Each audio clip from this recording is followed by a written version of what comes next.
Labyrinths is brought to you by Knox Robinson Productions. Please consider becoming a patron. For as little as $5 a month, you can listen to Labyrinths ad-free. Visit patreon.com/Knox Robinson to learn more. I grew up in a small town in Ohio. We had a large laboratory in the basement. And my brother John was a true scientist. So we had 3 or 4 rows of chemicals. I was parked on that bench while my brother John did serious chemistry. But then he went on to Yale and to Mexico and Colombia, came back with incredible stories of eating psilocybin mushrooms. And during spring break, gave me a book called Altered States of Consciousness. And I love this book. I just voraciously read it. But my best friend Ryan, he wanted to borrow it. So I said, well, you can borrow it, but please give it back to me soon. And so he borrowed it. And then I asked him about a week later, listen, my brother's going back to Yale. He needs his book back. And Ryan kept on avoiding the issue. And so after 3 or 4 times, I finally put my foot down and said, I need this book back. And then Ryan said, I can't give it to you. I go, why? He said, I can't give it to you because my father found it and burned it. I said, your father burned my brother's book? So I was like, oh, how do I tell my brother this, right? He was very upset.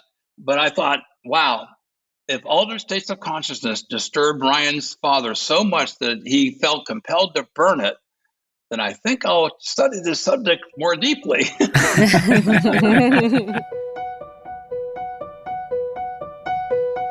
Feeling lost? Then you're in the right place. I'm Amanda Knox. And I'm Christopher Robinson. And this is Labyrinths.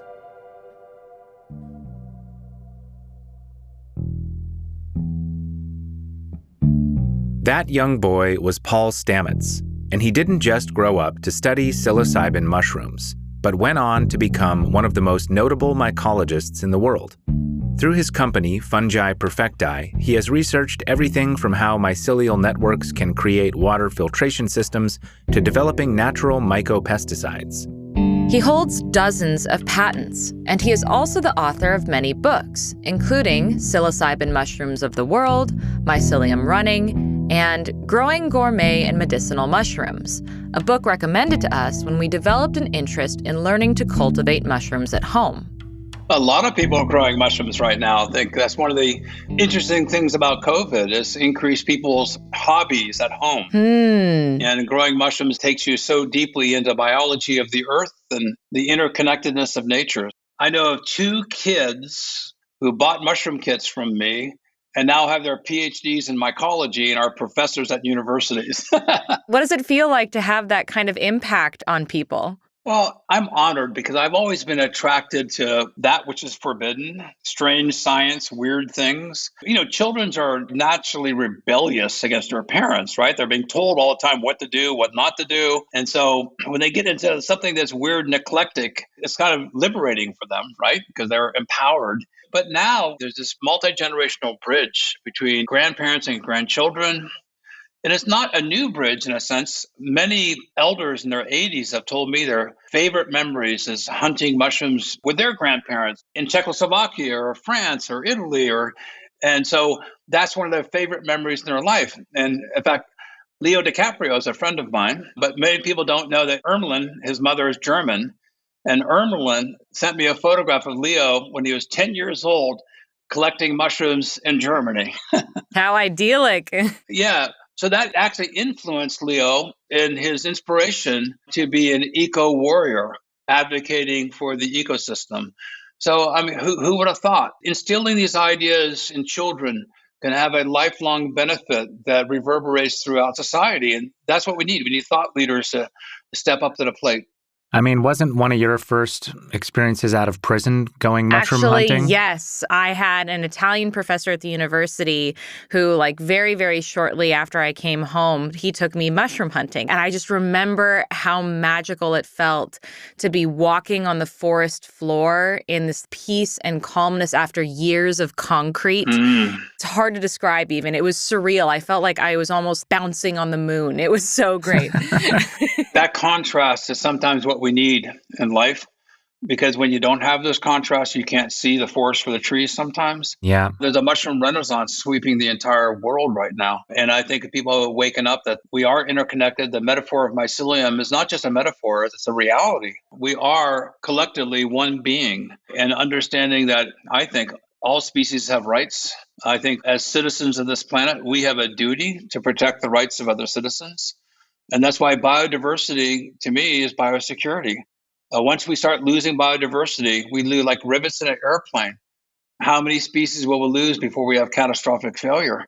Mm. There could be up to 100,000 species of bacteria in a few grams of soil. And the mycelial networks can be miles in length. And they secrete antibiotics to prevent pathogens from consuming them, but they also secrete prebiotics to help bacteria collaborate.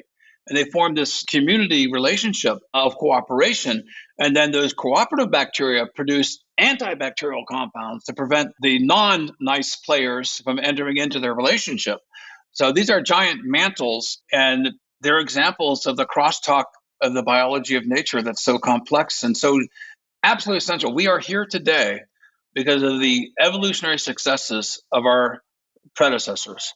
We just didn't show up. Hmm. We are the result of a very long lineage of evolutionary successes based on cooperation.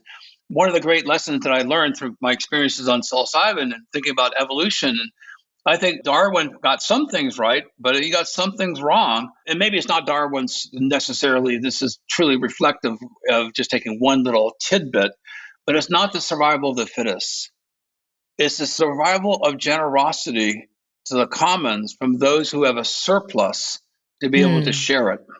When you share with your neighbors, they have a quote unquote debt of gratitude. They're going to want to help you. A neighbor's house burns down, a tree falls down, someone has a medical emergency. If you come to their help and their rescue, you've built a friend for life. Hmm. Yeah. What's the monetary value on that? Good luck. You can't monetize that. But in a sense, in terms of ecological currency benefit, you banked a debt of gratitude that is impossible to put a money value on because you have heart and soul support. And I think heart and soul support really is what we need more of now than anything else. We need the extension of generosity. Hmm. And that's what I think the lesson of evolution is, especially at this time. Yeah, speaking of evolution, can you unpack for us a little more how the fungus kingdom fits in with the rest of life on Earth in that evolutionary story stretching back eons? Well, I go back to the Big Bang. It goes back even further than that, 13.8 billion years ago, the Big Bang, and 4.5 billion years ago, approximately, the Earth coalesced out of stardust. 3.8 billion years ago was the first sign of a living organism. It's called the last universal common ancestor. It was a protobacterium, but the first evidence of a multicellular organism, and the archaeological record is still being explored, has been found in lava beds in South Africa 2.5 billion years ago, and it's mycelium. If you don't remember from high school biology, what we typically think of as a mushroom is just the temporary above-ground fruiting body of the organism, while below the soil is the mycelium, the mass of branching threads that can, in some species, span miles and miles. Mycelium is crucial to forest ecosystems as it breaks down organic matter in soil. And then mycelium is debatable. Was it from the shores of lakes, inland seas, or the ocean? But that tidal influence of water drying, at that interfaces are the margins where there's adaptation, right? Aqueous environment, aerobic environment. You have to build a skill set selectively to survive that flux. And then the fungi march on the land with algae. They pair it up to form lichens. And so lichens are actually fungi and plants together. And then land masses were colonized, but fungi gave birth to animals 650 million years ago. We are children of fungi. Wow. And just biologically, the best antibiotics we have against bacteria come from fungi, but we have very few good antibiotics against fungi because they're so closely related to ourselves. Under the microscope, a human cell and a fungal cell looks remarkably similar. Interesting. Fungi went the underground route of externally digesting its nutrients. And when our fungal ancestors started forming stomachs, encapsulating nutrients within a cellular sac, that was basically the divergence of fungi from animals. And so our ancestors were fungi. And as animals then proliferated across the planet, the fungi pairing with plants created the food resources. They're the foundation of the food web. And they have a governing influence to protect biodiversity, because biodiversity for the commons is essential for the progeny of fungi. If you cut down all the trees and you log it and you move it away from land, fungi don't have food to eat. If fungi can rot the wood and decompose it, then it gives all these nutrients to all these other members of the ecological community. And the humus layer gets thicker, water tables rise. Most people don't know that when mycelium decomposes straw or sawdust, about 20% becomes water. Think of that. So they hydrate the environment. And with this water resources being available, of course, plants thrive. And then mushrooms, when they form, they sporulate, and the spores become nuclei for raindrops. Cool. So mushrooms make their own microclimates. Wow. So the idea of looking at a mushroom as being perishable just for a few days, or even if our own lives being such short in the geologic time frame, fungi have taken this long view towards habitat sustainability. So I think they really are quite remarkable. And science is now quickly catching up to the importance of these fungal networks for sequestering carbon. The largest biological banks of carbon in the soil is mycelium, both living and dead. When mycelium dies, it's about 85% carbon. And when mycelium dies, it's just carbon sequestered. So the more decomposition you have, the more mycelium in the soil, the richer the carbon bank. The richer the carbon bank, the thicker the humus, the more life support it is. And so when you start harvesting trees, you're taking away decomposable materials, you're robbing the carbon bank. And this is a really important message I can convey, is to let wood rot. Celebrate decomposition. The idea that decomposition is bad is a very Elizabethan view towards nature.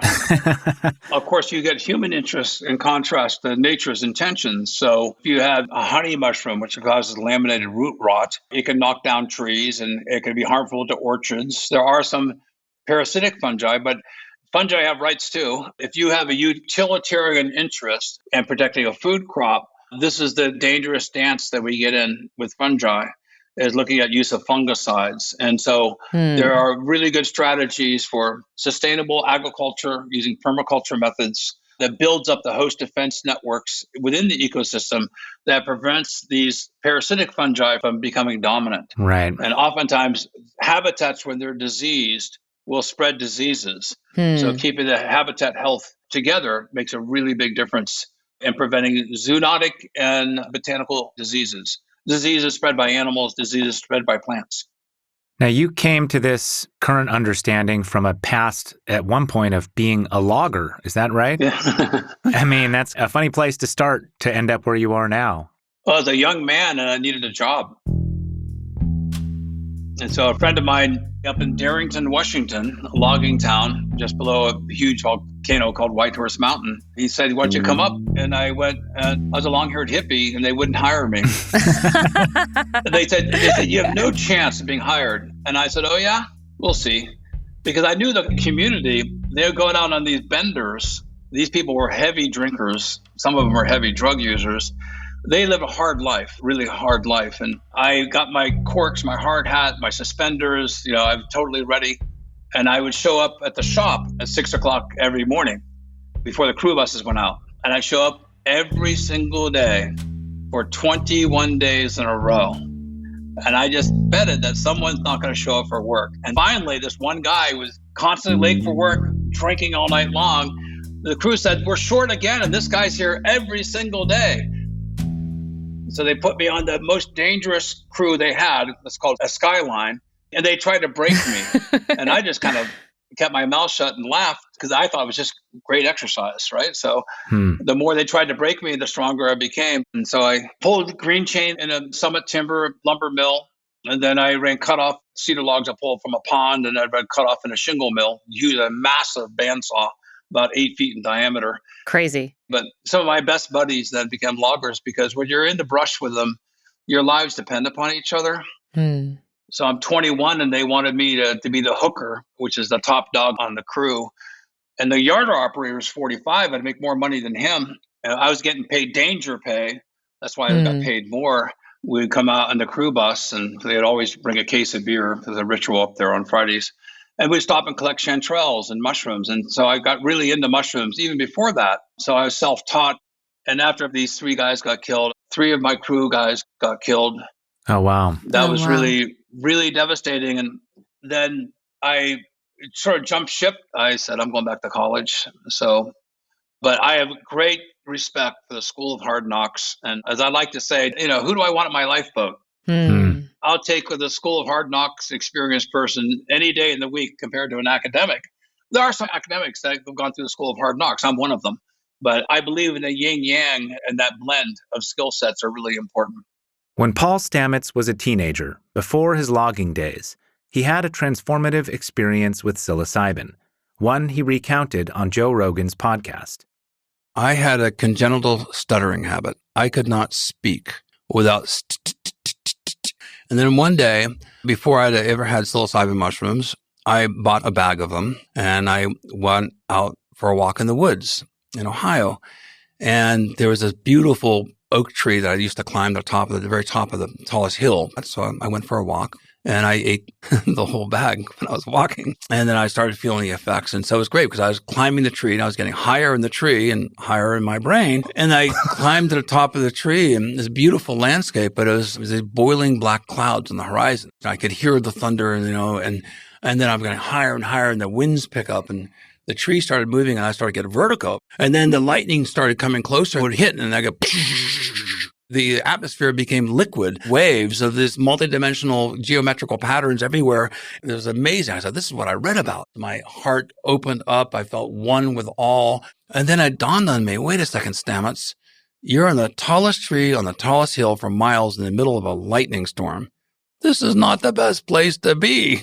I could die up here. And I said, well, I don't die, Stamets. What are your issues? Get something out of this experience. And I said, this stuttering habit's ridiculous. And so I said to myself, stop stuttering now. Stop stuttering now. I said that dozens, hundreds of times over and over and over. And then the next day I was walking along on this path and a sidewalk and there's a lady that I really liked a lot. And so for the first time, she walked towards me. She said, good morning, Paul. How are you? She was always so nice to me. And I was terrified because I'd embarrassed myself. And I looked at her straight in the eyes. And I said, I'm doing fine. How are you? And I stopped stuttering in one day.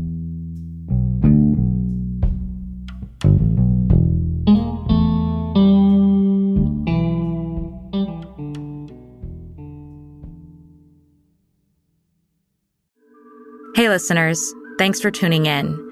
This podcast is only possible thanks to listener support. So please consider becoming a patron. Visit patreon.com/KnoxRobinson.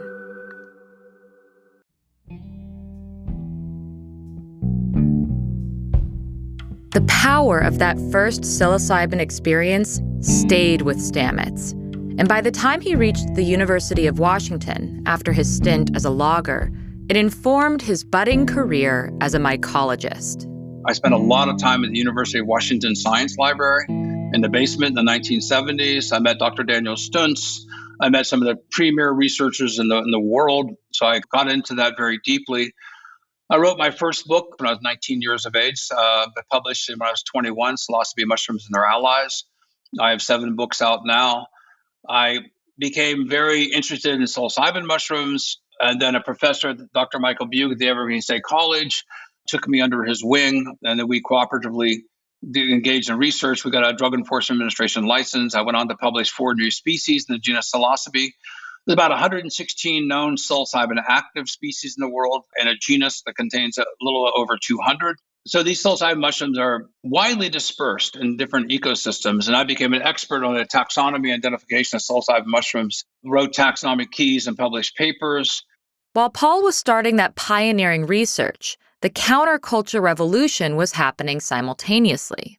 The surge of interest in the 1970s on the West Coast in particular, led by Terence and Dennis McKenna, Andy Weil, and it sort of came out of Harvard and Yale And Dr. Richard Schultes and R. Gordon Valentino Wasson rediscovered, they didn't discover anything. I mean, Maria Sabina and the Mazateks get all the credit here for that relationship. But it swept the colleges in particular. And then it had its heyday in the 70s and early 80s. Stamets found himself situated in the perfect place to bring these different worlds together. And then sponsored for about 30 years conferences, the Mycomedia conferences, starting in 1976. And then we had the Great Millennium Mushroom Conference at Brighton Bush Hot Springs, because I knew the Merry Pranksters and the Grateful Dead community, and I knew Sasha Shulgin, Albert Hofmann, and all these other scientists. And I realized I was kind of the Venn intersection between these two different groups, so I brought them together. And that conference is still legendary in so many ways. We had a costume ball. Ooh. It's the only time I've had psilocybin mushrooms in a group session of 130 people. Wow. Oh, wow. What was your costume? I'm a bear. Cool. I don't even have to wear a costume. I kind of look like a bear. How fun. But for Stamets, psilocybin broadened his sense of community far beyond his human social world of fellow psychonauts and researchers. We live in such a thin slice of reality. And what psilocybin showed me is the unanimity of our being, and hearing all the voices of nature calling to us, saying, don't you see, you have ascended to be the primary species of influence on this planet, and your influence is so destructive. And interestingly, the psilocybin mushrooms, the majority of them on wood, follow the trails of humans. So when you chip wood and you chop wood, you're doing construction, this is where these psilocybin mushrooms show up the next year. It's almost like they're following us to call to us. But from that experience, I felt my calling to be a myco warrior standing up for the planet. Most of this mini-series, we've been talking about the use of psychedelics in macro doses that lead to powerful and transformative experiences. But you've also likely heard about microdosing, which has become just as, if not more, popular of late, especially in Silicon Valley. When people microdose with psilocybin or other psychedelic drugs, they take subperceptual doses with no immediate subjective change to conscious experience, like taking a vitamin supplement. There's a growing body of evidence that microdosing can have lasting positive mental health effects, like countering depression and stimulating creativity. Stamets and his team have been conducting research in this area. I think microdosing has the potential to be beneficial for everyone as they age. We are heavily researched. We put a lot of resources. I have 7 scientists working full-time, and we are finding profound neurogenic benefits, upregulating the growth of nerves. We have submitted a paper to Nature under peer review based on an app that Dr. Pam and I have been instrumental in designing. That's at microdose.me. And it's basically a survey of microdosers on what they're using, how often they're using, your age, your sex, other substances you're taking. And it has these challenge tests. It has memory tests. It has visual acuity. It has hearing. It has all these different standardized tests to measure mental health, and also depression, anxiety, mood. And we have another paper that we're writing now on the results. And we have found something that's absolutely unambiguously cannot be attributed to a placebo. As you get older, you're not as coordinated. And so we focused in on the tap test. The tap test is either your forefinger and your thumb coming together, or double tap of 2 fingers like on a table or on a pad.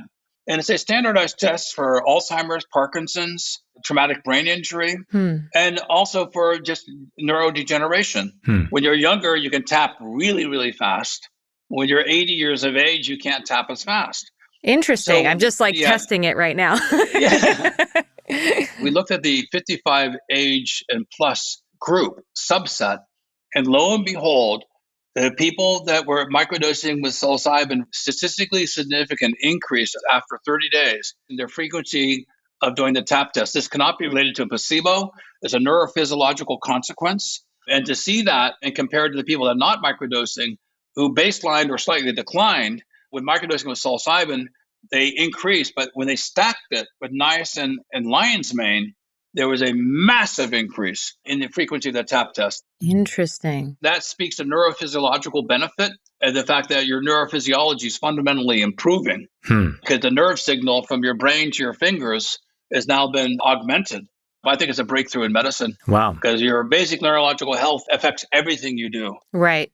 One thing that we noticed when we read Mycelium Running is you mentioned how, in terms of psilocybes, you said, I don't recommend this mushroom for use for everyone. I recommend it for certain kinds of people in certain contexts, but not for everyone, not for general use. Do you still stand by that position, or do you think that the general public could benefit with the right kind of cultural or institutional support? That's a great question, Amanda. And no one's ever asked me that question. So I think it's really important that I clarify that. During the 1970s and 80s and 90s, even early 2000s, when I first went to the TED conferences, they told me, don't you dare talk about magic mushrooms. Don't you dare. They warned me.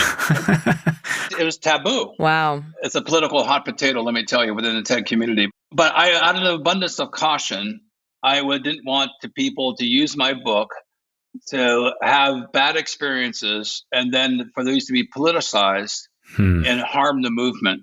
So I don't make recommendations. I'm not a medical doctor. I'm not a therapist. I have a mantra that I've followed strictly. Nature provides, I don't, with psilocybin mushrooms.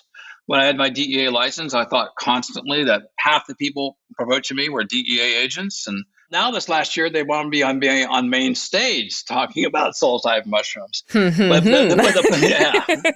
really. I have a lot to say about that. You should say it there on the main stage. I will. I think there's 65 clinical studies with psilocybin approved by the FDA showing the benefits of psilocybin. So this is a fundamental sea change, and the scientific and the governments recognizing that psilocybin makes better citizens, resolves trauma. Yeah. I mean, I'm looking forward to using psilocybin to deal with my own past trauma, but I'm also thinking about how there could be great societal impacts and what even drives people to commit crimes. Well, a lot of time it's trauma and unresolved neglect and abuse, and how these could be medicines to help people who are in vulnerable positions grapple with the existential crisis of being a human being and how they interact with other human beings in society. I have a family member who has been in prison and been jailed a few times. And the trauma, and you know this, and particularly true, Amanda, it's just not your trauma. It's your immediate family's trauma. Yeah. It's your parents, your brothers, your sisters. It's your relatives. It's your neighbors to your parents. Yeah. Right? It emanates out through society. And so then it's not only the victim, but the person who is accused. And so both sides of that relationship have trauma that emanates out there in their communities. Well, the opposite happens with psilocybin. The pebble that's thrown into the pond of goodness from psilocybin emanates out to your family, emanates out to your neighbors, to your neighborhood. The idea of reciprocal love. And this is something also that the clinical studies have shown. The shared benefits of psilocybin statistically is associated with a reduction in crime, a reduction in larceny, burglary, violent crime, partner-to-partner violence, makes people pro-environmental, more cooperative, more compassionate, nicer. This is really a game-changing medicine for the benefit of society. We look to the day where these medicines have become more widely available. Measure 109 has become law last year. California just passed. New York State, Washington, D.C., 76% of the citizens voted for the decriminalization of psychedelics. Wow. Any politician out there, pay attention. And this is not a left versus right thing. So many of these protagonists for these medicines are conservatives because they have seen the PTSD from their sons and daughters coming back from Afghanistan and Iraq. And the transformative benefits from one dose of psychedelics has done more than years of other conventional therapies. So this is a breakthrough medicine. It's been described by the FDA to qualify as a breakthrough medicine. I think psilocybin mushrooms make for nicer people, more law-abiding people. Yeah. That's the irony of it. They're anti-addictive. People who haven't done psilocybin mushrooms, it's so different than any other drug because the next day after you do them, You don't want to do look them. at psilocybin mushroom. There's no way I want to touch them. I'm done for a year. So they're anti-addictive by their nature. So skeptics become educated on this subject, do their reading. This is serious science. And my biggest concern is it popularized to the point it's hijacked that we don't have the guardrails in place to prevent accidents or the media exacerbating a problem and making a mountain out of a molehill, which they can do because they get more page views, they sell more newspapers, et cetera. So it's really important that the community comes together to protect this for the commons, and doing this within, I think, fairly well-defined guidelines, which are being constructed today. Great. Maybe our last question here is, given the transformative potential for this on the human psyche and opening your heart and connecting you more deeply with the unity of all life and nature, do you think that the sort of evolution of this mushroom and its ability to affect human consciousness in that way is an accident? Or do you think it's something else? I don't know if our tiny, puny little minds can comprehend the wisdom of the universe. Some people call it God. You can put whatever name you want on it. But can we possibly comprehend the story in which we are living? I don't know the answer to that. My gut tells me no. There's so amazing forces. It makes me feel better about my own death. We're all going to die. Do we want to die with optimism and hope and courage and gratitude? But that's what psilocybin mushrooms do, especially at the end of life, which is one of the best arguments for their use, to be able to right to try. Yeah. This is something that we all will face. And I am enormously thankful that I'm in this position at this time to be one voice, hopefully, in leading the charge so we can maximally benefit from this. And I'm not the only one by any means. I'm using the knowledge and the wisdom of generations before me.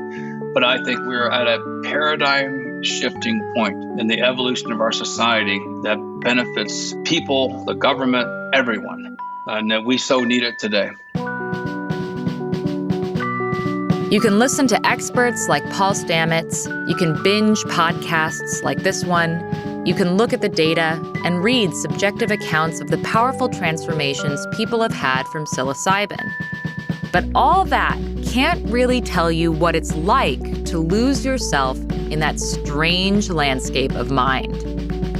The only way to really know what it's like to exist without yourself, to be aware but without an ego, is by going through the looking glass.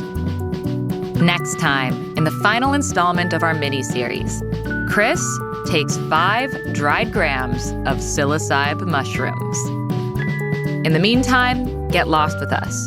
Find us on Twitter, @AmandaKnox. @ManUnderBridge.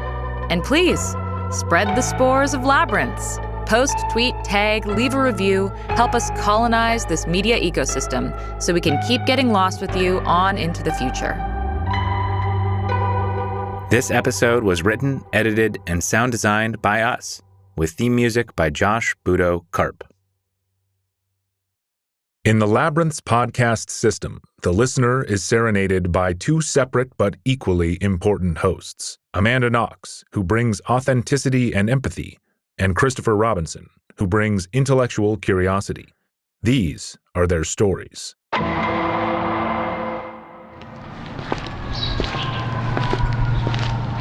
What do you think, Knox? Looks like a podcast junkie, shot up with one too many ads. Should have become a patron from the looks of it. Who wouldn't prefer ad-free episodes and signed books and live video hangouts over overdosing on ads in an alleyway? Don't patronize me, Knox. Leave that to the listener. Visit patreon.com/Knox Robinson.